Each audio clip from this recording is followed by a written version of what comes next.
Bienvenue sur Que du numéro 10 Agile, le podcast qui te livre tous les secrets pour bâtir une équipe qui ne démissionnera pas dans 6 mois. Je suis Christophe et mes invités sont des managers, des coachs, des leaders du monde agile. Avec eux, nous allons décrypter leur parcours, leur réussite et leur passion de bâtir des équipes performantes sans négliger l'humain. Sans plus attendre, place à l'épisode du jour.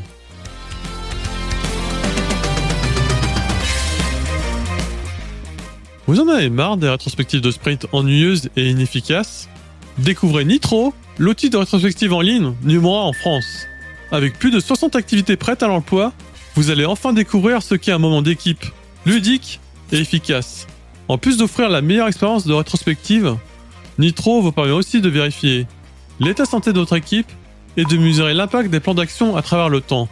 Nitro rassemble donc tout ce qu'il vous faut pour aider votre équipe à s'améliorer en continu. Aujourd'hui, Nitro est adopté par plus de 48 utilisateurs à travers le monde et compte parmi ses clients L'Oréal, Decathlon ou Leroy Merlin. Je vous invite donc à essayer Nitro gratuitement dès aujourd'hui. Et je vous donne rendez-vous sur le site nitro.io/fr. Ça s'écrit Nitro, N-E-A-T-R-O. Plus d'informations dans les ressources de l'épisode.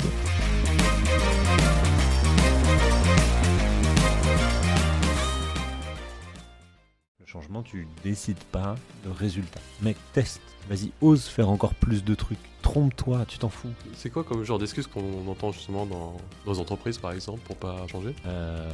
Genre t'hésites. L'agilité c'est cool tu vois, mais dans un mois il faut que ça sorte ça. Avec tout le périmètre là, c'est sûr que là ça marchera pas. C'est intéressant d'amener les gens là où ils se sont pas posé la question, parce que si t'amènes les gens sur l'histoire telle qu'ils la connaissent, y a aucune raison qu'il y ait besoin de toi pour qu'il se passe quelque chose. Le problème, c'est que s'il y a besoin de changement, il y a besoin que ça gratte. Est-ce que c'est trop pour l'écosystème ? Que c'est trop pour la personne ? Mais dans tous les cas, si ça gratte pas, il y aura rien. Et donc ça amène à de nouvelles perspectives, de nouveaux sujets. Que l'opossum, il a un trait commun avec les êtres humains. Face aux problèmes, il a tendance à faire le mort en attendant que ça passe. Et parfois ça marche pas.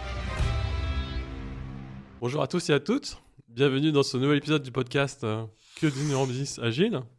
Je suis Christophe, et je suis assez ému parce que j'ai deux personnes devant moi que j'apprécie beaucoup. Donc Johan, Geoffrey, c'est ça hein ?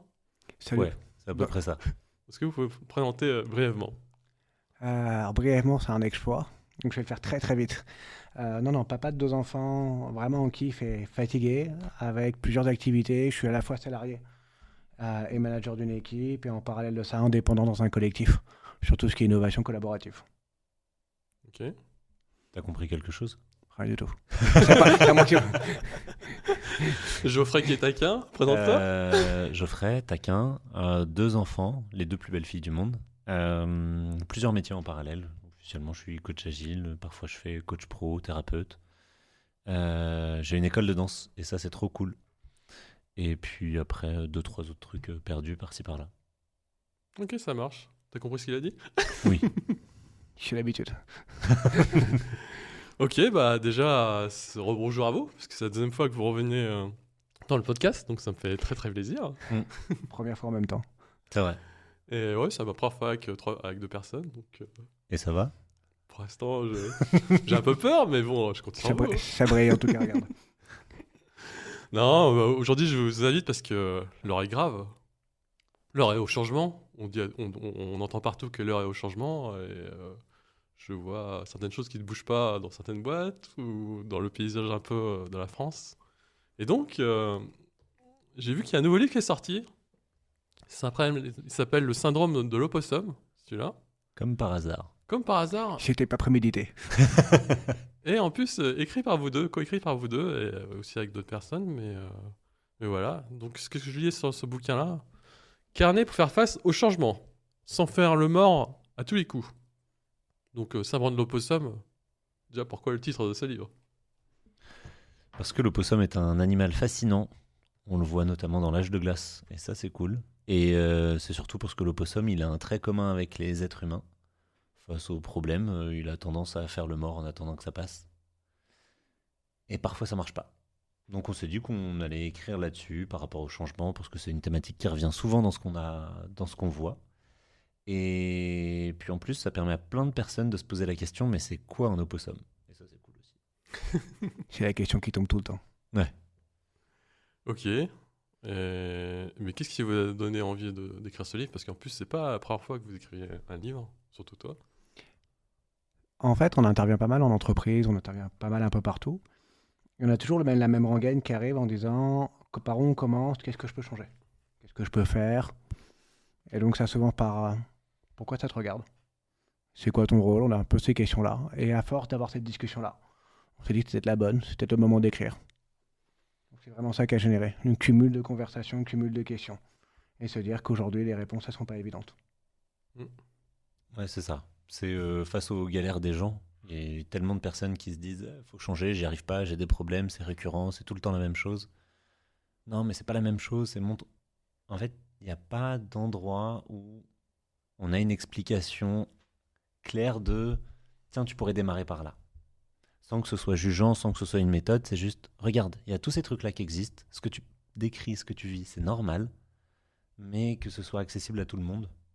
Moi, j'avais pas de lecture qui était facile sur le sujet. Et on s'est dit, bah, si ça n'existe pas pour nous, autant qu'on se le crée et qu'on voit si ça fait sens pour les gens. D'où le syndrome de l'opossum. Ok. Donc c'est un peu... on pourra parler un peu de changement dans le sujet qui nous... notre boulot en fait, le changement dans les entreprises, où certaines choses ne changent pas, avec des paradoxes. Ça va parler aussi du changement aussi pour les personnes aussi, j'imagine. En fait, tu parles beaucoup de changements, mais une des promesses du bouquin, ce qui est super drôle, c'est qu'on s'était dit qu'on allait l'écrire pour les mecs qui veulent pas changer. Ouais. Parce que souvent, on a envie de changer, mais on n'a pas envie de changer. Mm. Et donc, c'était te dire, si on avait réussi notre exploit, c'était te dire, tu ouvres le bouquin, et au bout de 10 pages, tu as déjà résolu ton problème, tu n'as pas envie de changer, c'est OK pour toi. Et, beaucoup de temps, on perd énormément de temps à se dire je veux, alors qu'inconsciemment, on sait qu'on veut pas. Donc, bonne nouvelle, en 10 pages, tu sais que tu veux pas, passe à autre chose. Ok. C'est une promesse du bouquin, c'est le livre de 250 pages qui se te lit en 10 pages. Ouais. En fait, c'est déjà comprendre de quoi j'ai vraiment envie. C'est quoi le problème que je suis en train de raconter? Est-ce que je suis en train de raconter une histoire? C'est l'aspect pratique, mais qui peut être aussi très douloureux. C'est normalement quand tu traverses le carnet, tu vas enlever toutes les couches de superflu autour de ce que tu es en train de te raconter. Et après, tu es juste toi face à toi et tu dis j'y vais ou j'y vais pas. Mais tu vas enlever toute la couche d'excuses qui existe. Et tu vas explorer, tu vas regarder sous plein d'angles différents. Et il se peut, et c'est génial, hein, si au bout de 10 pages tu t'es dit c'est bon, j'ai plus de problème, c'est pas que le bouquin est nul, c'est que ton problème n'était pas tant un problème que ça et qu'en fait t'assumes. Puis si tu t'es arrêté à 10 pages, vu que t'as pas vu le reste, tu sais pas si vraiment il est nul ou pas. Mais en gros, c'est ça. Provoquer quelque chose et faire en sorte que, une fois que t'as parcouru le carnet, t'en ressortes pas comme avant. Sinon, là vraiment, ça sert à rien. Là, tu m'as titillé sur une idée là. C'est quoi comme genre d'excuses qu'on entend justement dans les entreprises par exemple pour pas changer? Genre, t'hésites. Bah, il y en a plein en fait. Après, faut choisir, c'est ça le problème. Une excuse pour pas changer. Bah, déjà, la plus simple, c'est pas de ma faute. On a toujours fait comme ça. C'est les autres. Moi, ce que je fais, c'est pourquoi ce serait à moi de changer? Ce serait pas juste le problème, il est de l'autre côté. Bah, en fait, non. Si la situation est perdure, c'est qu'elle convient, c'est qu'il y a vraiment des intérêts derrière. Si ça te va pas à toi, c'est à toi de changer. Il y a aussi le à condition que. Ah bah Ok, oui. cool. Mais il n'y a pas de condition en fait. Ouais, moi je veux aussi des paradoxes. Dans le sens, aujourd'hui je suis manager, je veux que mon équipe soit autonome. Celui-là, il est génial. Ça c'est un demande de changement, mais pour moi c'est un paradoxe parce que les équipes échangent quand quelqu'un te dit ça, tu vois. Enfin, Mais le changement, il est pour qui là? Il est pour l'équipe ou pour le manager? Ça revient à ce que disait Geoffrey. Hein. C'est pas moi, c'est les autres. Et dans cette situation, il y a une illustration qui arrive souvent, ça ne veut pas forcément dire que c'est le cas, mais parfois tu tombes face au manager qui veut que son équipe soit autonome. Il veut les rendre autonomes pour les bonnes raisons. Et comme ce sont des êtres humains, bah, c'est normal, il se peut qu'il y ait des erreurs. Il y a des erreurs, qu'est-ce que je fais? Bah, je vais corriger parce que je veux quand même qu'on fournisse un travail de qualité. Donc, ok, ils ont fait un truc avec des erreurs, j'ai corrigé et je leur dis, hey, j'ai corrigé vos erreurs. Ce serait bien que la fois d'après, il n'y ait plus ces erreurs-là parce que je veux que vous soyez autonome. Le problème, c'est que vu qu'il corrige et que ça devient un réflexe et qu'il le fait à chaque fois, les gens de l'équipe, c'est plus autonome. aucune raison de faire un travail parfait. De toute façon, il va corriger derrière. Donc ce qui va se passer, c'est que l'équipe va même se désengager et être démotivée parce qu'elle n'est pas responsabilisée sur ce qu'elle fait. Le manager va pas arrêter de râler en disant « mais je comprends pas, j'arrête pas de corriger, je leur explique ce que je fais, je leur dis qu'il faut être autonome ». Ouais, mais en fait, tu es en train de tout faire pour qu'ils ne soient pas autonomes. Le paradoxe, il est là. Je veux qu'ils soient autonomes et ce que je fais, ça ne les rend pas autonomes. Et c'est comme ça que tu arrives sur un burn-out, c'est bien. Échec et mat, quoi. Le prochain bouquin, 10 stratégies pour aller en burn-out, ça va être pas mal. Génial. On en a une déjà. Souvent, je partage l'exemple de la chambre aussi de ma fille. Je veux que sa chambre soit rangée. Donc je lui dis, mais comme elle met du temps et que c'est pas rangé, je range. Et puis la fois d'après, sa chambre elle est toujours pas rangée.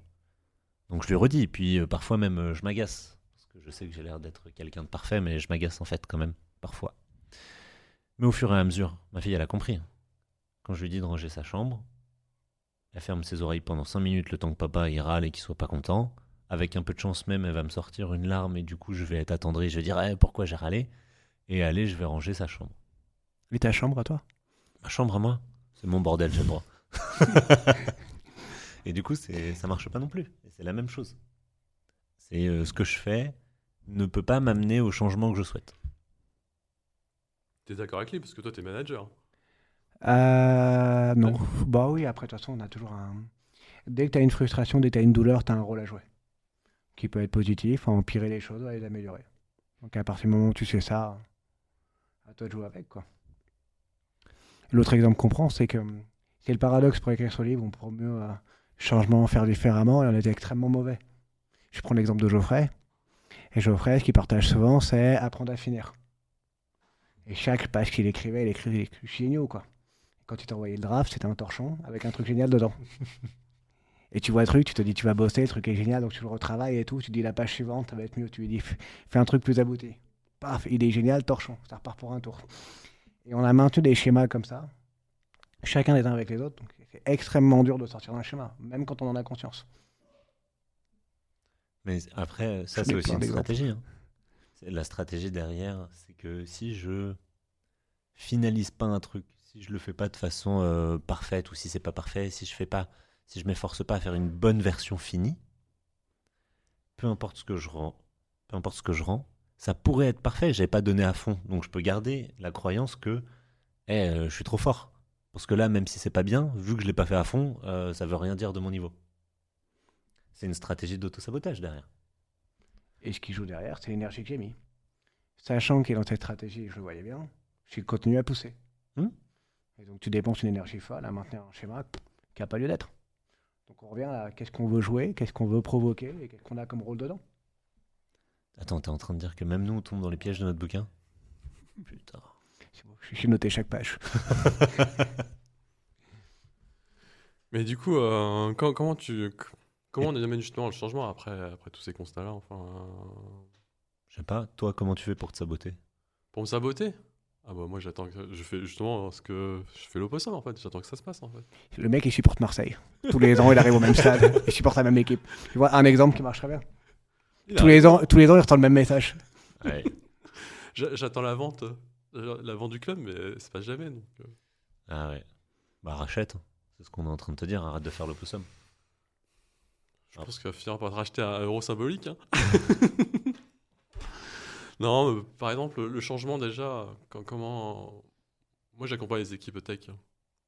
Donc forcément, je suis Scrum Master, donc je suis leur d'équipe, je m'occupe aussi de l'organisation et aussi de la conduite du changement.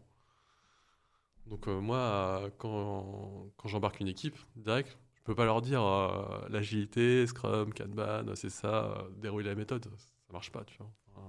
Ça dépend. Tu peux te saboter. Ah, Les mecs, je vais tout vous apprendre. Mais du coup, t'as décrit un truc qui marchait pas. Mm. Mais c'est quoi qui marche? bah déjà apprendre à connaître les gens déjà, avant de fixer les objectifs, déjà connaître un peu leurs objectifs perso de chacun, et voir un peu comment on peut après créer une équipe, et un peu mixer un peu leurs objectifs perso avec après un objectif collectif. Je le vois déjà comme ça. Ok. Mais ça Déjà marche. connaître les gens. Tant que ça marche, t'as raison. Ça marche quand on a le sponsoring du top management, où tu laisses le temps justement de créer une équipe. Pas genre, bon ok, l'agilité, votre équipe, c'est cool, tu vois, mais dans un mois, il faut que ça sorte ça. Avec tout le périmètre et toutes les fonctionnalités, tu vois. Donc là, c'est sûr que là, ça marchera pas. Là, t'es dans ton paradoxe, c'est bien. Vas-y, expérimente, amène un truc qui est un peu disruptif, nouveau, sur lequel on fixe pas tout, Mm. tant que dans un mois, il y a tout qui est là. Exactement. Donc là, c'est sûr que ça marchera pas. Par contre, si on a un sponsor qui comprend les choses, qui comprend que ça peut prendre un peu de temps à construire les choses, on peut prioriser aussi produire moins, mais un truc de qualité, et on fait une petite roadmap ensemble, et là, ça peut marcher. Mais dans tous les cas, le changement, je l'amène déjà par connaître les gens et leur laisser un peu, déjà les écouter, et qu'ils s'écoutent entre eux, et voir un peu comment ça avance. Et que Ton- la magie peut se créer. Mais ton objectif, c'est de fédérer. Ouais. Finalement, un mec qui te dit, t'as un mois pour fédérer et réussir à atteindre tes résultats. Il te fait un cadeau. T'as toute une équipe avec un ennemi commun sur lequel tu peux fédérer et co-construire ensemble sur un mois. T'as une autre stratégie à mettre en place. T'es pas la meilleure. Mais rien qu'à travers ça, finalement, orienté comme ça. Ouais, c'est vrai. Vous connaissez pas, le mec il croit pas en vous. Et il vous met une pilule, on le fait passer en un mois. Parti. Mais tu sais que cette stratégie, j'ai déjà utilisée. Hein. Tu vois, tu connais des boîtes où tout est en place, puis tout d'un coup, il y a une décision politique, une nouvelle techno, une nouvelle appli qui sort, tu vois, qui est imposée en haut, on sait pas pourquoi. Bah, mon équipe qui était en place, je leur ai dit, bon, bah, apparemment, ce qu'on fait, c'est plus aussi bien qu'avant, puisque ça a été décidé. Qu'est-ce qu'on fait face à ça, tu vois? On se laisse faire, on montre que notre produit est bien et notre façon de travailler est bien, et on essaie de faire réfléchir, sur la réflexion. Mais ça, ouais, ça. Par contre, tu le feras pas deux fois. Non, je ferai pas deux fois. Si Non. tu le fais une fois, si tous les mois tu reviens avec la même, je pense que. En fait, ça revient à dans ce que tu partages, ça veut dire quoi marcher? Mm. Si marcher, ça veut dire il faut que je réussisse un truc qui est impossible. Non, ça va pas marcher. Par contre, c'est si dans le contexte impossible qu'on te donne, toi, tu as déterminé des trucs qui peuvent être utiles derrière sur lesquels il y a de la valeur, bah, dans n'importe quel contexte, ça peut marcher. C'est juste, faut refixer des trucs. T'as ton sponsor, il te dit un truc impossible, tu dis oui, oui, ok, ok. Fais autre chose. Fais un truc qui aura de la valeur que tu vas lui vendre après. S'il te demande un truc impossible, soit c'est parce qu'il veut que tu te plantes, soit c'est parce qu'il n'a pas compris et tu vas lui faire comprendre autrement. C'est comme si tu dis hey Zidane, t'entraînes Le Mans et tu gagnes la Ligue des Champions. Zidane, ça a beau être Zidane, Le Mans, c'est Le Mans, tout respect pour Le Mans, mais c'est pas parce qu'il va prendre l'équipe qu'ils vont gagner la Ligue des Champions. T'as jamais joué à Football Manager, toi? La première année. Ah. Déjà, comme ils sont pas qualifiés, c'est pas possible. Mais ouais, il n'y a pas de mais d'ailleurs. Le point, c'est ça veut dire quoi marcher et le paradoxe, c'est d'accepter une situation qui n'est pas réalisable. Après, chacun est responsable et en fait ce qu'il veut. Chacun son niveau de confort, on est plus ou moins à l'aise avec le fait d'accepter des choses impossibles. Moi, je préfère pas les accepter. Mais du coup, il n'y a pas de changement. Si, il y en a un. Il y a quelqu'un qui dit non. C'est vrai. Après, tu trouves un autre travail, quoi. C'est pas grave, je trouve C'est- un autre mais, travail. mais c'est une vraie question. C'est une vraie question. Jusqu'où tu vas sur ce job, sur ça, sur ce que tu vas apprendre. C'est une vraie question. Mhm. C'est une alternative. C'est juste un changement qui est plus douloureux, plus brutal, plus violent, peut-être plus impactant. Mais c'est une vraie question. Ouais. Et dans tous les cas, même si la conclusion après c'est tu trouves un autre travail, moi mon job c'est pas de rester pérenne forcément quelque part, c'est d'amener, d'accompagner, de créer du changement. Le fait que tu dises non et que tu te barres, ça va créer quelque chose. Si c'est pas chez le sponsor, ça sera chez l'équipe, ça sera dans la perception, ça sera autre chose, mais ça va créer quelque chose. Après, tu sais jamais quel va être le résultat. C'est ça qui est magique avec le changement. Le changement, tu décides pas le résultat. Là, tu touches un sujet, hein. Je touche C'est, la table. Au milieu du Ça carré. touche tes valeurs, en fait. Ça touche tes valeurs. Tu avais cette vision-là. On t'impose un truc un peu hors sol. T'es pas d'accord. T'as dit non. On arrête. Comment t'expliques, tu vois, que justement, quand on attaque tes valeurs, que des gens ils sont un peu résignés, alors qu'on attaque des valeurs humaines, tu vois, intérieures, tu vois. Ils acceptent, entre guillemets, de se faire marcher dessus, en fait. Il y a deux sujets qui amènent ça. C'est la notion de dissonance qui apparaît derrière. Est-ce que cette dissonance entre tes valeurs et ce que tu subis et ce que tu fais, elle est suffisamment forte? Et plus elle est forte, plus ta capacité à bouger et à refuser certaines choses va être importante. Il y a des gens, on n'a pas tous les mêmes niveaux de dissonance, d'une part. Et d'autre part, qu'est-ce que tu mets sur la balance? Quand tu as quelqu'un qui est seul à 30 ans avec potentiellement un écosystème où il n'a pas trop de dépendance et pas trop de dettes, ou ce genre de choses, ça peut passer. Quand tu as 3 enfants à 50 ans dans un marché, c'est qu'est-ce que tu mets sur la table, quoi? Et ça, encore une fois, c'est ton échelle qui va plus ou moins varier en fonction de là où t'es, tes valeurs, ta dissonance et ce qu'il y a sur la table. Et si on va encore un peu plus loin, même au-delà de la notion de valeur, mon job, c'est d'aider les gens dans certaines démarches, certaines méthodes. Si moi, je commence à accepter des trucs qui sont impossibles, sachant que je viens potentiellement avec cette posture d'expert autour du changement et de l'accompagnement, c'est quoi le message que j'envoie aux gens? Je leur dis, ah non, c'est normal et cette culture-là, faut la garder. Non, mon job, c'est pas ça. Je le répète en plus souvent, j'adore être copain avec tout le monde, mais parfois je dois pas être copain avec les gens dans ce que je fais. Et si j'accepte un truc qui est impossible et qui va mettre tout le monde en galère, je faillis à ma mission, entre guillemets, de ce qu'est mon métier. Geoffrey, en mission, quand il intervient, c'est le mec qui rentre dans une pièce et tout le monde a un peu peur. Pourquoi? Parce qu'il va y avoir une discussion. Et tu sais pas à quel moment il va poser une question. Et tu sais pas le niveau d'inconfort qu'il va créer. Le problème, c'est que s'il y a besoin de changement, il y a besoin que ça gratte. Et donc, ça va arriver, on se retrouve avec une question. Et après, est-ce qu'on en a envie? Est-ce que c'est le moment? Est-ce que ça gratte suffisamment? Est-ce que ça gratte pas trop? Il y a tout un concept qui va amener tout ce qui est autour de l'écologie du changement. Est-ce que c'est trop pour la personne? Est-ce que c'est trop pour l'écosystème? Mais dans tous les cas, si ça gratte pas, il y aura rien. Donc, c'est un des sujets. Et effectivement, j'ai vu Geoffrey arriver dans des écosystèmes, poser une question et générer un blanc énorme. Et donc, c'est un peu le fil du rasoir. Ça passe et c'est Dieu. Ça passe pas et c'est la porte. Après, je suis sympa, hein, je fais des blagues avant, après, même souvent je les rate. Donc, Le on fait feedback passer- sandwich, quoi. À condition que la porte elle soit fermée pas assez lentement pour qu'il fasse la C'est blague. pas un feedback, mais ouais, c'est ça. Mais ouais, c'est intéressant d'amener les gens là où ils ne se sont pas posé la question. Parce que si tu amènes les gens sur l'histoire telle qu'ils la connaissent, il n'y a aucune raison qu'il y ait besoin de toi pour qu'il se passe quelque chose. Ouais, ils Je- étaient là avant toi, donc. T'apportes pas du changement, t'apportes de la continuité. Et, c'est génial ce que tu viens de dire. Tu parles de feedback sandwich. Hmm. Même le concept du feedback sandwich. Je te mets un coup de pommade, Ça marche je te pas. mets un coup de dissonance, tu sens passer, puis je te remets un coup de pommade pour dire ça fait pas mal. Donc, à quelque part, comment tu peux provoquer un changement de comportement si finalement c'est pas si mal que ça? Non, mais surtout, tu perds la personne, enfin, t'as plus la confiance, tu vois. Enfin, Pourtant, c'est un feedback sandwich encore énormément vendu en entreprise. Encore Ah un oui, concept oui, oui. qui est énormément Le apporté. gros problème, c'est que parfois même, dans ce feedback sandwich, ce que tu dis de positif avant et après, c'est vrai, sincère et tu le penses. Sauf que c'est complètement balayé. Et c'est balayé pourquoi? Parce qu'on est dans une culture où un feedback dit négatif, on le prend mal. C'est parti pour la minute culture. Non, juste un feedback dit négatif, on n'est pas censé le prendre mal. C'est un retour qu'on te fait, c'est une observation, à toi de voir ce que t'en fais. Et s'il te dérange vraiment, tu l'oublies. Moi, je trouve que c'est encore pire que le feedback négatif. Dans le feedback sandwich, c'est le feedback positif avant. Parce que tu te dis, en fait, le gars, il m'a raconté que des salades. Oui, c'est ça. Je pense que c'est encore pire que Alors que le si ça se feedback trouve- négatif si ça se trouve, c'est vrai. qui est peut-être vrai, tu vois.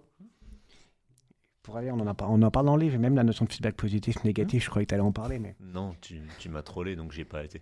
je trouvais ça intéressant que tu y ailles. Donc, et l'idée simplement, c'est qu'un feedback positif, ça t'écarte par rapport à ton objectif. C'est positif parce que ça agrandit l'écart. Feedback négatif, ça réduit l'écart entre toi et l'objectif que tu veux atteindre. Donc paradoxalement, si tu veux progresser, tu vas plutôt t'entourer de feedback dits négatifs, qui ne sont pas négatifs pour toi, qui sont perçus négativement. Mais ça réduit un écart. C'est là où c'est super intéressant. Le feedback positif, il est ultra dangereux. Parce que ça peut tirer de la complaisance, ça peut tirer des biais, ça peut rassurer, ça peut bloquer un changement au final. C'est beau, je l'ai fait, ma minute culture, on peut. Bien joué. Merci. Ok. Quoi d'autre? Parce que là, on a parlé un peu dans le cadre de l'entreprise, de changement. Ok. Il n'y a pas de différence. Même Entreprise, dans... perso, c'est pareil. Perso, bah allons dans le perso, dans le changement. Et on a quand même. C'est juste une histoire de persona. Tes masques sont un peu différents, mais t'es la même personne. Le changement, c'est pareil. J'attends la question de Christophe. Vas-y. Non, enfin... Moi, je pense qu'il y a une grosse différence, mais allons-y, tu vois. enfin, Allons-y. Vas-y, laquelle?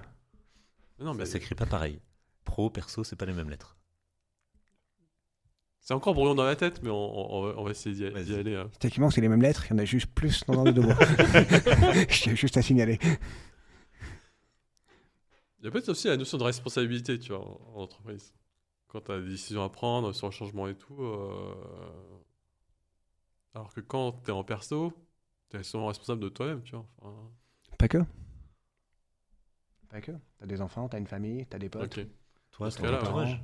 Et même Tu toi, vis pas c'est sur une île. Mhm. responsable de toi, c'est énorme déjà. Mhm.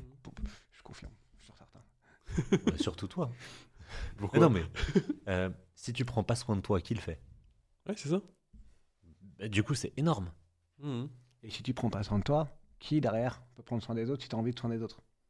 Alors pourquoi tous les gens ils disent faut faire du sport et ils font pas de sport et ils prennent pas de soin de leur santé? Bonne question. Pourquoi ils font pas de Il sport? faut, c'est Tu une fais du injonction. sport toi d'ailleurs ou pas? Hmm. Tu fais du... Ça se voit pas? Ah merde! Ah, si. Est-ce que tu penses faire assez de sport? Fais du baby-foot. Non, pas Le assez. baby-foot est un vrai Qu'est-ce qui sport. t'empêche de faire autant que tu veux? Les priorités de la vie, ils s'excusent. Comme être là ce soir, à tenir une conversation avec deux mecs qui m'embêtent. Exactement. Ouais, c'est vrai. Mais du coup, ce sont des choix et donc c'est de la responsabilisation. Mm. Tu as choisi de prendre un ratio dédié au sport et un ratio pour faire d'autres choses. Mm. Peut-être que les gens qui font pas de sport et qui disent il faut en faire, bah, dans leur contexte, ils le perçoivent comme c'est plus important que j'aille faire autre chose. Genre, canap, chips, télé, c'est yimbe. Franchement, moi je l'ai fait longtemps et je crois que j'ai été ceinture noire de ça. Après, il était temps de retourner faire du sport parce que je devais changer de vêtements sinon. Mais Mais on a mais tous un contexte. Et c'est important. Pourquoi faire du sport aujourd'hui et pas demain et après-demain? Donc on regarde, c'est marrant que tu parles de responsabilité, il y a des accélérateurs de responsabilité. Pour nous deux, on en parle de nos enfants, c'est des accélérateurs de responsabilité. Avant, en fait, t'as que ta responsabilité à toi, c'est déjà bien douloureux. Les choix qu'on fait aujourd'hui, ils sont pas que pour nous, en fait. Et donc ça amène à de nouvelles perspectives, de nouveaux sujets. Même pour aller plus loin, maintenant que je suis responsable pour mes enfants, quand je choisis des trucs pour moi, vu que ce sont des moments qui sont plus rares et plus réduits, j'essaie de faire des vrais choix. Rhum au whisky. De quoi? Rhum au whisky? Ah, le choix est très rapide en général. C'est quoi alors? Bah, rhum tous les jours. Mais T'as vu le rapport au changement? Tous les jours. toutes les demi-journées. Je vous le conseille, c'est un conseil santé, ne faites pas comme moi. En dehors des heures du boulot. Bah, bien sûr, je prends des pauses. C'est pas le boulot. Non, mais au-delà de ça, vu que ça devient un moment qui est plus rare avec les enfants, parce qu'avec les enfants, en tout cas, moi, je me pose pas de questions. S'il faut faire un truc, bah, faut le faire. Donc pendant les moments qui sont plus rares pour moi, bah, tu as tendance à plus choisir des trucs qui vont apporter de la valeur. Et parfois, c'est je décide de rien faire vraiment. Parce que là, j'ai besoin de rien. Enfin, j'ai besoin de me reposer. Ce qui arrivait rarement avant. Quand j'avais pas d'enfant, que je faisais rien, c'était pas un besoin de se reposer. C'était une flemme avec un F majuscule. Donc voilà, c'est ton contexte qui fait que tu vas choisir un truc ou un autre. Toi, tu as tes raisons de faire le sport que tu fais. Tu te dis, j'en fais pas assez, mais pourtant ça suffit pas à ce que tu en fasses plus. Mhm. Bah, tu as tes raisons. Tes raisons, elles te vont. Ouais, bah je passe plus de temps à parler sur internet, Ouais, à mais faire c'est- des podcasts. Bah, si c'est ta prio, t'as raison. Mais c'est un vrai sujet. On a eu une conversation avec une personne dans le livre qui s'appelle Annie Chapelier qui nous disait que c'est cool de parler de changement, mais le non-changement, ça a du bon. Si aujourd'hui on a des scientifiques qui bétonnent dans leurs activités, qui nous permettent de nous renseigner, c'est que pendant des années, ils ont persisté à ne pas changer. Si aujourd'hui tu es bon dans ce que tu fais et tu kiffes le podcast, c'est parce que tu t'as tenu du temps en gardant cette direction et pas toujours changer en fait. Et le changement, ça peut générer des choses qui sont non positives. Mhm. Et donc des fois, il faut juste se dire que c'est vraiment la notion de responsabilité et de prise de conscience. Il y a des choses qu'on aime, qu'on a envie, qu'on doit pousser, des compétences qu'on doit développer, on investit du temps. Et si on change tous les 2 jours, bah... Vrai sujet. Faut changer tous les 3 jours. Pas tous les 2 jours. Trop rapide. De chemise ou de Ouais. t-shirt. Je sais pas. T'avais pas la même chemise au dernier podcast? Non. Je fais très attention à ça. C'est pour ça que je t'ai dit là, aujourd'hui, c'est orange. Ouais, c'est vrai. Du coup, j'ai pas mis Je fais ma chemise attention aux orange. détails. T'aurais dû. Non, ça va, c'est pas orange. Et bon, alors un peu dans le perso là. On est déjà dedans. Non, mais un peu plus dans le perso. Tiens, lui, j'ai compris un peu un changement. Ok. Toi, t'as eu un grand changement. Et c'est le paradoxe, c'est que j'en ai pas eu énormément. J'ai pas eu énormément de changements parce que j'ai pas eu énormément de chocs. J'ai quand même eu pas mal de chance. Et après, donc je suis bien entouré, c'est la chance que j'ai, à la maison, en famille. Donc j'ai pas eu ce besoin, ni ce truc qui gratte pour avoir besoin de changer. Donc je le considère comme une chance d'être plutôt protégé, bien accompagné. Donc ça, c'est un des premiers points. Après, ça questionne beaucoup. Tu poses pas mal de questions de et si. Et après, la curiosité peut t'amener à plein de changements, en fait. Chaque vidéo, chaque discussion, chaque livre, chaque truc que tu consommes ou que tu fais peut t'amener à une réflexion où tu te dis ah, j'avais pas vu les trucs comme ça. Maintenant que je les vois d'une autre façon, je peux pas oublier de les voir de cette façon-là. Qu'est-ce que j'en fais? Parfois ça va te conforter, parfois ça va t'amener à changer. Ça me fait penser au bouquin d'Adam Grant, Think Again, qui n'est pas un bouquin qui te dit il faut tout le temps changer, c'est plus accepte les nouveaux éléments, regarde ce que t'en fais et vois si ça t'amène à changer ou pas. Et donc plus t'es curieux sur ce qui se passe, ça veut pas dire que c'est une démarche où tu vas aller faire plein de choses, mais t'es conscient de ce qui se passe, t'essaies de faire des connexions, enfin en tout cas c'est comme ça que je marche, plus ça t'amène de la matière pour te dire ah ok, un truc nouveau en plus, cool, qu'est-ce que j'en fais? Parfois t'en fais quelque chose, parfois t'en fais rien, parfois tu l'envoies à des potes en disant ça peut résonner. À toi de voir. Et la chance de ne pas avoir eu beaucoup de changements dans mon perso m'a permis d'avoir une vie professionnelle qui est vraiment d'arborescence. J'ai commencé par un job, puis avec un job j'ai fait un petit truc à côté, puis j'ai fait un deuxième petit truc à un job, puis j'ai testé 2 trucs, puis je suis allé donner des cours, puis on se retrouve à faire un bouquin. Et en fait, cette stabilité, cette chance que j'ai d'un côté me permet d'aller prendre des risques et tester des choses continuellement ailleurs. Donc ça veut dire que le changement lui-même, c'est cool si on en a, et encore mieux si c'est voulu, souhaité. Si on le subit, ça teste une résilience, ça teste des choses et t'amène dans un autre espace. Mais cette stabilité, inversement, qu'on peut avoir, qu'on peut trouver, peut te permettre d'aller t'éclater, d'aller ouvrir des changements ailleurs. C'est pour ça que pro et perso, on a tendance à dire on va faire plus du pro, on va parler plus de perso. Ah bah, les deux, c'est un équilibre en fait. La tête que j'ai fait pendant qu'il racontait ça, ça illustrait ce que je disais juste avant. Il raconte un truc d'une façon dont je l'avais pas perçu et je me suis dit tiens, est-ce que c'est pareil pour moi ou pas? Et en fait, c'est ça. T'es à l'écoute de ce qui se passe, t'as de nouvelles perceptions, tu regardes ce que t'en fais. Par exemple, ça. Tu le vois, tu peux te dire superbe bouquin, si tu le regardes que comme ça. Et tu l'ouvres et tu vois qu'en fait, il est écrit partout à l'intérieur. L'image que t'as quand tu vois ça, l'image que t'as quand il est ouvert, c'est pas la même chose. Tu dis que le vécu du bouquin, c'est pas le même, l'histoire qu'il y a, c'est pas la même. Et donc, ça t'amène à aller chercher de nouvelles histoires à raconter, essayer de comprendre quelle est la vie de ce qui se passe là, qu'est-ce que tu peux en prendre ou non. Moi, je trouve ça fascinant. Mais après, parfois, je trouve des trucs fascinants qui sont chiants pour les autres aussi. Tu remarqueras qu'on a toujours lâché aucune anecdote qui veut depuis tout à l'heure. Non. Non, ça me convient. Bah, moi, je peux en lâcher une si tu veux. Allez. Une super perso. Vas-y. Moi, à un moment donné, j'ai voulu changer parce que j'ai voulu prendre un exemple sur toi, Yoann. Quand j'ai commencé, tu vois, avant qu'on se rencontre, tu vois, j'étais développeur pendant 15 ans. Après, grâce à toi, tu as mis la graine dans l'équipe et dans le manager pour que je passe Scrum Master et qu'on passe une nouvelle méthode de travail et reconversion pour moi, tu vois. C'était cool, tu vois. Je t'ai remercié pour ça, vraiment. Et j'ai voulu continuer à changer. Et tu vois, je t'ai pris un peu en modèle, tu vois. Là, il va avoir la grosse tête. Machin, Je vais essayer de le retourner à la première occasion. Mais en fait, regarde ce que je voyais dans ton mode de fonctionnement, de mon point de vue, c'est que tu étais super bien entouré, en fait. Tu étais super bien entouré. Ok, tu faisais des missions chez le client, mais je voyais aussi que tu avais Clap. Clap, c'est ton side project, entre guillemets, où justement, t'avais Thibaut, t'avais Mélissa, t'avais Vincent. Je me dis, putain, le gars, il a son taf, en plus, il a un truc à côté, il a une sorte d'écosystème, tu vois. Il a l'impression qu'il s'éclate et qu'il a envie d'apprendre, tu vois. J'ai envie de faire la même chose, tu vois.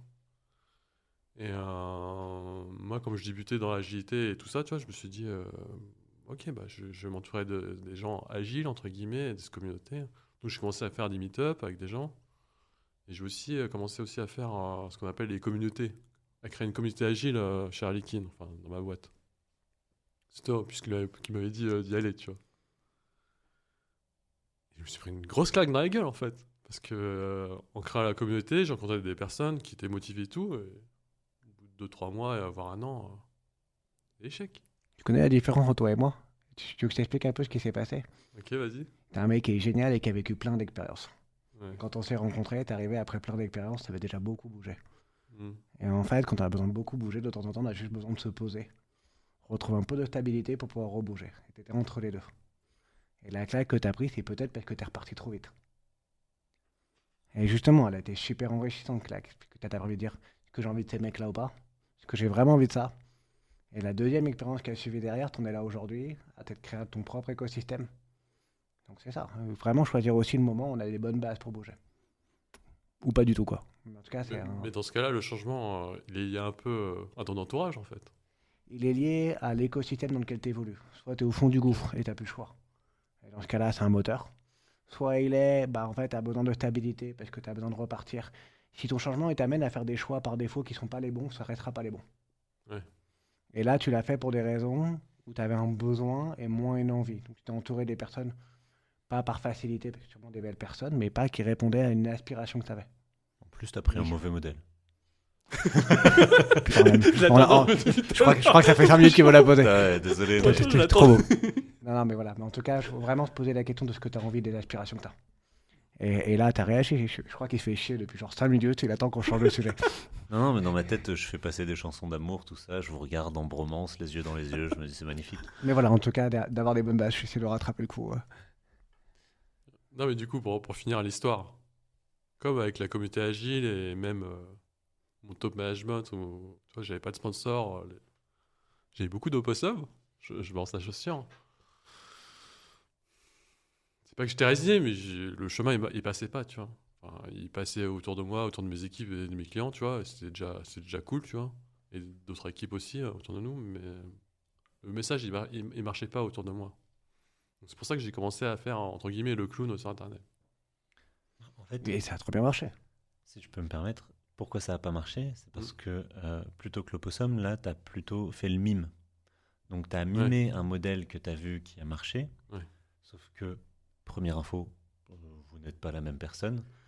Vous n'avez pas le même entourage. Vous n'avez pas le même vécu. Potentiellement, vous n'avez pas les mêmes envies, les mêmes aspirations, les mêmes appétences. Tu as mimé un truc qui a marché sans te l'approprier.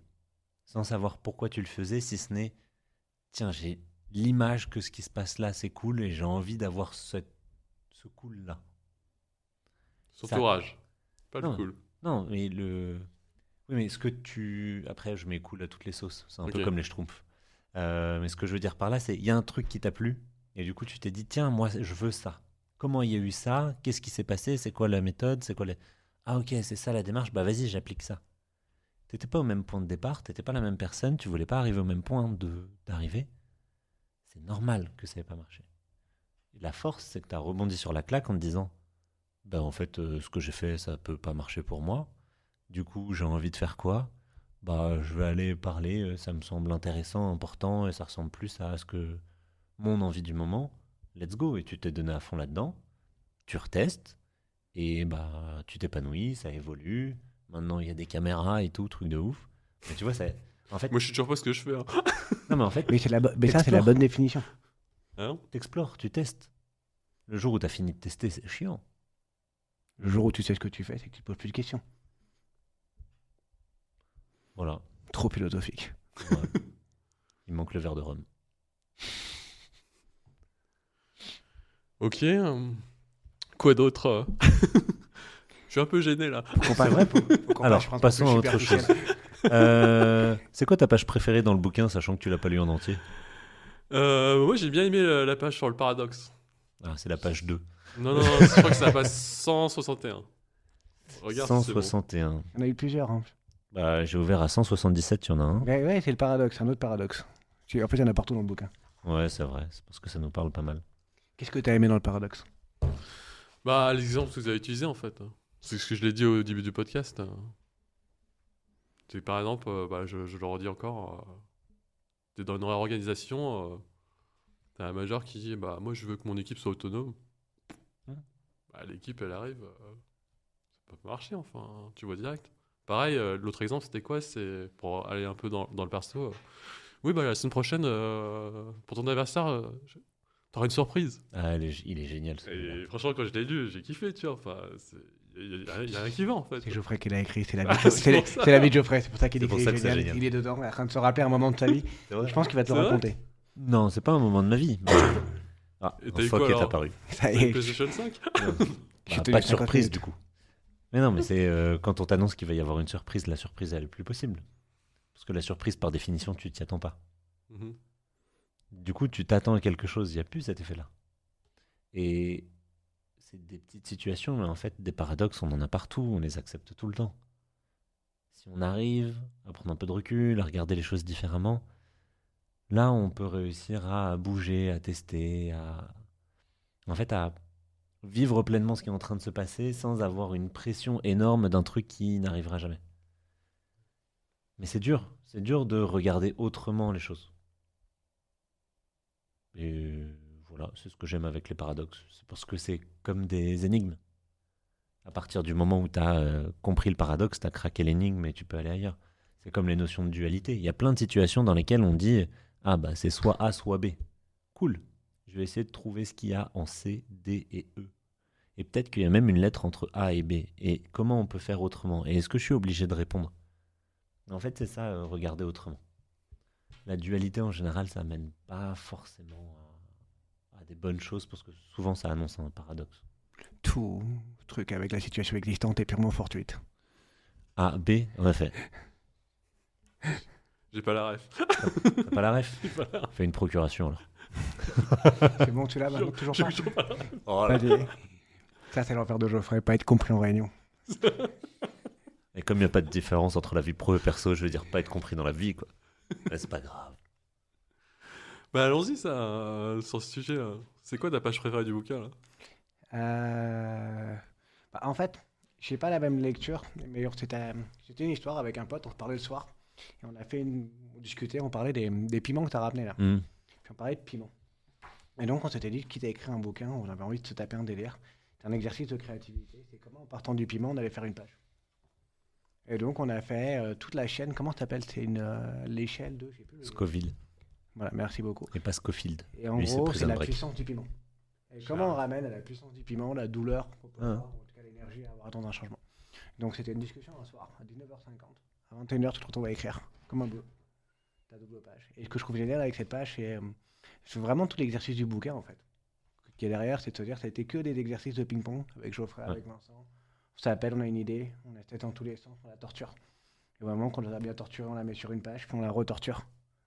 Et ça donne le résultat, quoi. Et c'est vraiment tout le processus de discussion, d'échange, de contradiction, de désaccord, d'accord, tout ce qui va derrière, sans compter toutes les vannes.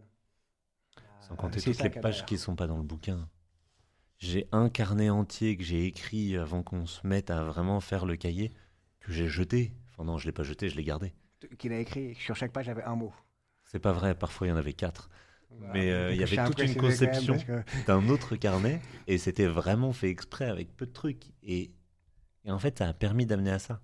Et pendant que tu as posé la question de c'est quoi la page préférée j'ai essayé d'y répondre et dans ma tête, j'ai dit c'est tel truc. Ah non, c'est tel truc. Oh, tel.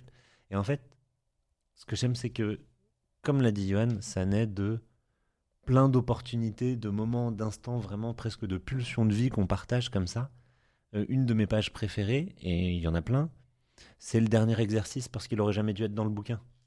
Et c'était un moment où... Je confirme qu'on a galéré à le réécrire. Moi, j'ai pas fini le bouquin, donc je sais pas c'est quoi le dernier exercice. Le dernier Alors, exercice, sans te le dire, arrête, on le spoil pas. il y a marqué d'ailleurs l'exercice ultime.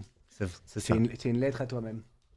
Ah. Et en fait, ce truc-là, j'étais en train de courir. Normalement, c'était plié. Et je me dis, on pourrait faire ça, en fait. Et c'était fini. On avait fini. On avait déjà 10 jours de retard sur nos dates à nous. Ouais, mais attends, détail, lettre à toi-même pour ton toit dans 5 ans, 10 ans, c'est ça? Tu es dans 5 ou 10 ans, quelle serait la Ok. lettre que tu voudrais t'écrire aujourd'hui? En fait, il est encore plus compliqué que ça, mais je te laisserai le découvrir. Ça, c'est la version simple pour ton toit dans 5 ans. Non, mais ou 10 vas-y, ans. on y va là. De toute façon, on Bah. est que tous les trois, il y a personne qui nous écoute. Bah, En c'est gros, parti. Il y a pas de spoil. Je sais Vas-y, plus dans Geoffrey. quel sens je l'ai, mais c'est un peu à la Inception. Alors Geoffrey, je te dis la consigne. Vas-y. Tu vas écrire une lettre destinée à toi-même, mais de 10 ans plus jeune qu'aujourd'hui. Mais tu vas l'écrire comme si tu étais 10 ans plus vieux qu'aujourd'hui. Donc Geoffrey, pour info, a 37 ans. 36 ou 37 encore? 24, rien à voir. Ok, donc on va partir sur 37. Donc le Bâtard. Geoffrey de 47 ans et le Geoffrey de 27 ans. C'est ça. Et l'exercice, c'est ça. Et donc, moi, à 47 ans, du coup, tu as une première projection. C'est quoi ma vie à 47 ans? J'en suis où? Qu'est-ce qui se passe? Dans 10 ans, mes filles ont 16 et 13 ans. Mon quotidien, c'est plus le même. M'ont sûrement fait partir les derniers cheveux que j'ai sur la tête à ce moment-là. Et là, j'ai vu ton regard vers mes cheveux. En vrai, ça va. Je me suis dit, tiens. Et du coup, à 47 ans, qu'est-ce que je pourrais dire au Geoffrey qui a 27 ans? Sachant que j'ai pris son biais, hein, parce qu'en fait, j'ai 36 ans. Donc à 47 ans, à mon avis, au Geoffrey de 27 ans, je lui dirais, bah, mec, teste. Vas-y, ose faire encore plus de trucs. Trompe-toi, tu t'en fous. C'est pas grave si t'es différent, c'est pas grave si tu dis des trucs chelous, c'est pas grave si on ne comprend pas tout le temps. Vas-y, essaye. Fous-toi la honte, tourne-toi en ridicule. C'est pas grave, c'est pas un problème. Par contre, réfléchis à ce que tu fais. Réfléchis à pourquoi Le tu le Geoffrey fais. de 47 ans a lu un livre tibétain en disant ose. Je crois qu'il s'appelle comme ça, 10 ans Non, plus tard. je pense qu'il est devenu tibétain et c'est ça, toujours. Je comprends le lien. Mais je pense que le principal truc que je me dirais, c'est ça. C'est parce que, ouais, ça doit faire 6 ans à peu près que je travaille sur les postures, sur le rapport, sur la prise de parole, le fait de s'affirmer, tous ces trucs-là. Et donc à 27 ans, le travail n'était pas encore fait. Et il va rien se passer de grave. C'est pas grave, c'est ok même. Donc ça, c'est le premier truc. Après, je lui dirais plein d'autres choses, du style les numéros pour gagner au loto, les trucs comme ça, l'almanach du sport. Quoique ça changerait de vie, est-ce que je serais heureux? Bon, je m'achèterais le bonheur du coup, donc ouais, ça passe. Tu rachèteras Marseille. Absolument. Absolument, et j'en ferai une équipe de volleyball. Mais donc ouais, l'exercice, je le trouve intéressant parce que c'est une double projection, une dans le futur. Faut que tu imagines ta vie 10 ans plus tard. Et si tu imagines ta vie 10 ans plus tard, qu'est-ce que tu as vécu encore de plus et qu'est-ce que tu racontes à celui qui est 20 ans plus jeune? Voilà, promis, c'est réalisé sans drogue, si ce n'est la drogue créée par l'organisme quand tu cours. Et j'aime cette page parce qu'elle sort de nulle part, elle aurait pas dû être là. Comme j'aime des moments où c'est pas moi qui ai écrit et Johan balance des trucs sur ma vie et je me dis oh non. Et en fait, ça m'a fait du bien, mais ça pique. Ou on interview aussi dans les interviews, je trouve ça génial les partages. Et on a une diversité de profils incroyable. Et en fait, chaque petit moment, chaque petit truc a sa propre vie. Et arriver là avec une histoire qui lui est propre. Ça compose un carnet que les gens vont pouvoir apprécier ou non, chacun se fera son avis.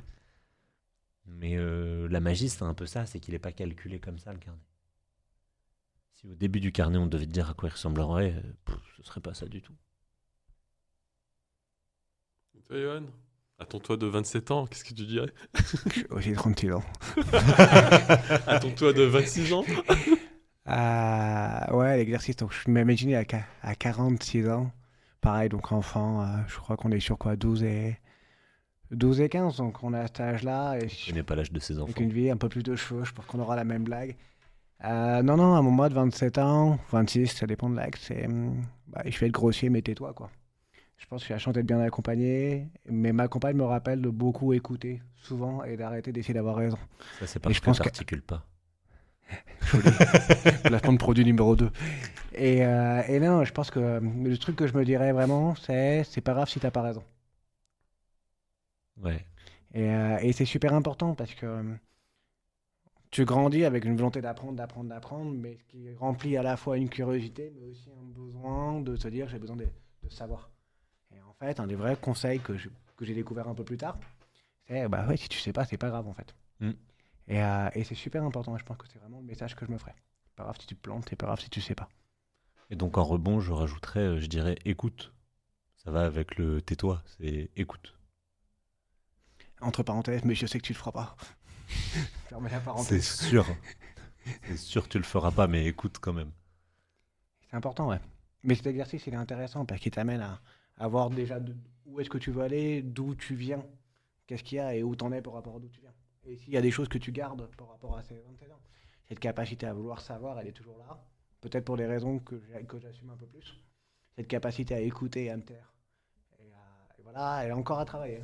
Mais ça t'amène à... C'est pour ça que l'exercice est puissant. Ok. Ce moment profond. Je suis en train de penser à une sorte d'happening qu'on peut faire avant la fin. Je cherche une page. Non, j'ai ramené des sauces piquantes. Et on peut choisir de prendre un engagement de changement. Plus on prend un engagement de changement facile, plus on aura une sauce piquante dure à bouffer. Ça vous va? Ouais, je suis chaud, hein. Allez, et toi? Vas-y, de toute façon, t'as envie de le faire, donc vas-y. J'aime beaucoup ce que fait Ken Kojandi, je l'avais déjà dit la dernière fois. Et il a un truc qui est Hot Wines. Bon, il l'a repris d'un concept de l'autre côté de l'Atlantique, mais c'est pas grave. Là, il y a 4 sauces. J'ai pas pris les plus piquantes dans un truc que j'ai trouvé, mais je pense que la 8 fera quand même bien mal. Et je propose qu'on se dise tous, tiens, vas-y, je vais essayer de faire ce changement-là pour moi. Et plus on propose un truc qui est simple, plus les autres vont pouvoir juger et lui donner une sauce piquante élevée. Ça vous va? Ok, Ou vas-y. sinon, on le fait random. Hein, je m'en fous. Vas-y, c'est parti. C'est moi qui dois proposer un de mes changements, c'est ça? Ouais. Moi qui commence? Ok. Comme t'es instigateur, vas-y. Hein. Si je dis que je dois finir des trucs, ça va être trop récité déjà, donc c'est mort. Qu'est-ce que je peux faire? Ok.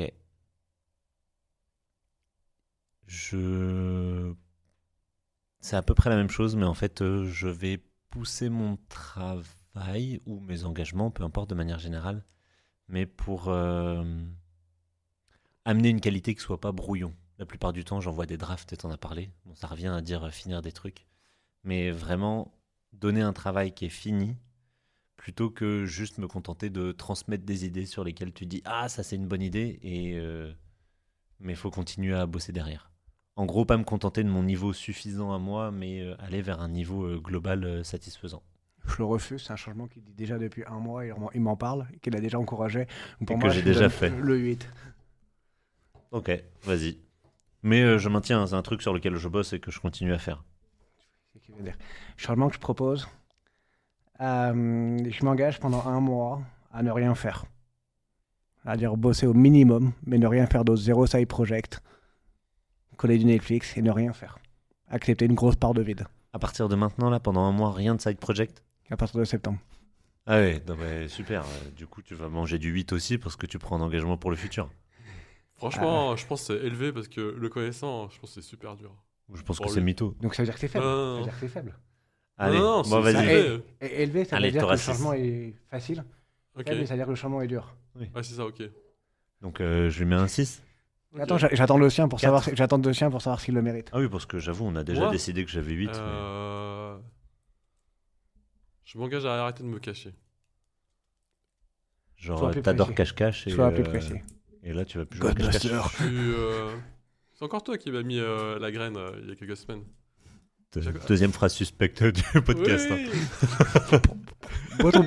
Prends ton piment. La première, c'était la première fois qu'il faisait un truc à 3. Non, mais il m'avait dit, Christophe, t'aimes bien voir les gens gagner, tu te réjouis toujours d'eux. Mais regarde aussi les gens perdre pour que toi aussi, t'arrêtes de te cacher en fait, derrière les gens en fait. Je me souviens pas de ce que je dis. Ce sera même plus. Ça, c'est un litre de bière, ça. Dans tous les cas, voilà. Arrêtez de se cacher. Ouais, arrêtez de se cacher. Ça se Comment tradu- tu sais que tu ça- l'as fait Ça se traduit comment? Comment tu sais que tu l'as fait? Putain, on Bah, joue en double. déjà, je poste sur LinkedIn depuis un an. Je pense que je me cache encore. J'ai progressé, hein. Déjà, je suis passé à l'action.